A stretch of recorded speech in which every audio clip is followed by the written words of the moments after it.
اعوذ باللہ من الشیطان اللعین الرجیم بسم اللہ الرحمن الرحیم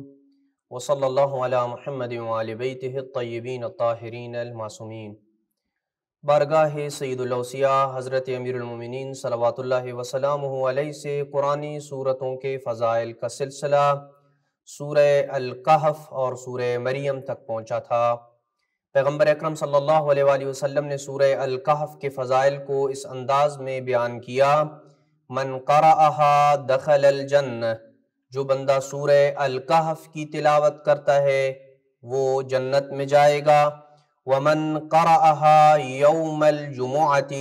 جو بندہ جمعے کے دن سورہ الکہف کی تلاوت کرتا ہے غفر اللہ لہ الی الجمعۃ الاخری وزیادۃ 3 ایام، ایک جمعہ جس دن اس نے سورہ الکہف کی تلاوت کی اس جمعہ سے لے کے اگلے جمعے تک اللہ سبحانہ وتعالیٰ اس کے سارے گناہوں کو معاف کرے گا، اور پھر اگلے جمعے سے 3 دن مزید اس کے جو گناہ بھی سرزد ہوں گے اللہ سبحانہ وتعالیٰ اس کے گناہوں کو اس سورہ کے برکت سے معاف فرمائے گا۔ وَأُعْطِيَ نُورًا، اور جو بندہ سورہ الکہف کی تلاوت کرے گا اللہ اسے ایک ایسا نور عطا کرے گا یبلغ السماء، کہ جو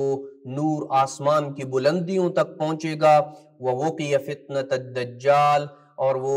دجال کے فتنے سے محفوظ رہے گا۔ وَإِنَّهَا لَمَّا أُنزِلَتْ، اور جب اس سورت کو نازل کیا گیا شَيَّعَهَا 70,000 مَلَكٍ، تو اس سورت کو 70,000 فرشتوں نے اٹھایا۔ وَمَلَأَ عِظَمُهَا مَا بَيْنَ السَّمَاءِ وَالْأَرْضِ، اور زمین و آسمان کا یہ جو خلا ہے اس خلا کو اس سورت کی فضیلت اور عظمت نے پر کر دیا۔ اور امام زین العابدین صلوات اللہ وسلامہ علیہ نے سورہ الکہف کے فضائل کو کچھ یوں بیان کیا کہ من قرأ سورۃ الکہف کل لیلۃ جمعہ، جو بندہ ہر شب جمعہ کو سورہ کہف کی تلاوت کرتا ہے لم یمت الا شہیدا، وہ دنیا سے اس وقت تک رخصت نہیں ہوگا جب تک وہ درجہ شہادت اور تمغہ شہادت کو نہ پالے، حالت شہادت کو لے کے وہ دنیا سے رخصت ہوگا۔ وبعثہ اللہ مع الشہداء، اور اللہ سبحانہ وتعالیٰ اسے شہداء کی صفوں میں محشور کرے گا۔ اور اسی طریقے سے سورہ مریم کے فضائل کو بیان کرتے ہوئے پیغمبر اکرم صلی اللہ علیہ وآلہ وسلم نے فرمایا کہ من قرأہا، جو بندہ سورہ مریم کی تلاوت کرتا ہے اعطی من الاجر بعدد من صدق بزکریا وکذب به ویحیی ومریم وعیسیٰ وموسیٰ وہارون وابراہیم واسحاق ویعقوب واسماعیل 10 حسنات، کہ جو بندہ سورہ مریم کی تلاوت کرتا ہے اللہ سبحانہ وتعالیٰ اسے یہ اجر دیتا ہے کہ ان انبیاء جن کے ہم نے نام لیے ہیں ان تمام انبیاء کی تصدیق کرنے والوں اور ان کے جھٹلانے والوں کی تعداد کے برابر اس بندے کے نامہ اعمال میں 10 نیکیوں کو درج کر دیا جائے گا۔ امام جعفر صادق علیہ السلام نے ایک مقام پہ سورہ مریم کی بڑی پیاری فضیلت کو بیان کیا: من ادمن قراءت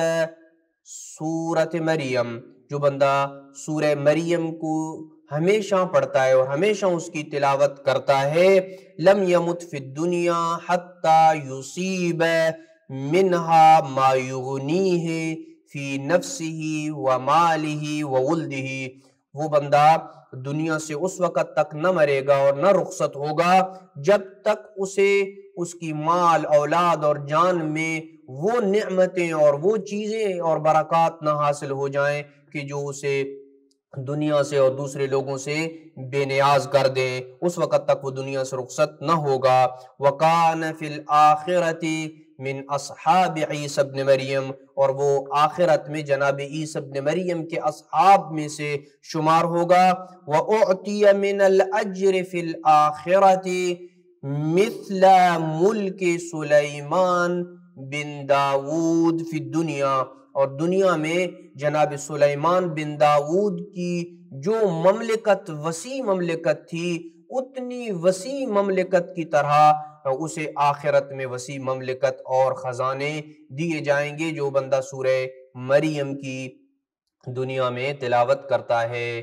دعا ہے کہ اللہ سبحانہ و تعالی ہمیں ان دونوں صورتوں کی فضیلتوں کو سمجھنے اور اس پہ عمل کرنے کی توفیق نصیب فرمائے۔ وصلی اللہ علی محمد وعلی بیتہ الطیبین الطاہرین المعصومین۔